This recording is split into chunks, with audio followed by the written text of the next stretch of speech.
Ka District Level Youth Exchange Program 2023 kaba arsngilenter bala penlong daka office u District Sports Officer West Jaintia Hills District Jowai halor kapang building a better world partnering with youth hakyang nangba college auditorium kala poino syaka bakut hakasan terik risau. Hakani kesngiladon lang kakongsan ka Dr. E.M. Bla ka badiru ka principal jong kakyang nangba government college uma krobok pasa District Sports Officer ka West Jaintia Hills District bat kiwe-kiwe.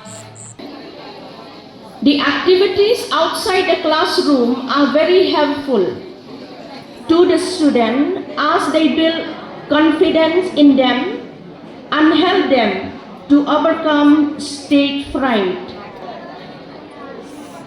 So I urge you to practice more for molding and shaping your talent so that you can improve from time to time so that one day you'll be like a bright shining star in the society. Hakani kesngila sam khusnam shabaro kinong job hakijing Yakob baper kentup nadu kajing Yakob terkonia kajing kentem Yakob draw bat airong kajing tem gitar bat jingput ketin flute jing Yakob penisab drama ruai kasyat nalor kiwe-kiwe. Hakajing Yakob jing tem gitar ya kanam job la yo da Ruben Roy Sumer.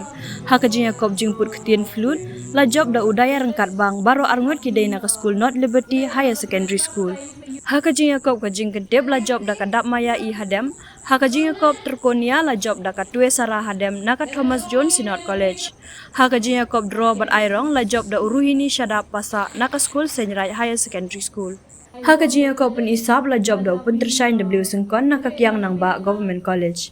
Hakajing Yakob folk song la job da ka Syangpu College. Hakajing Yakob folk dance la job da ka Nong Talang College.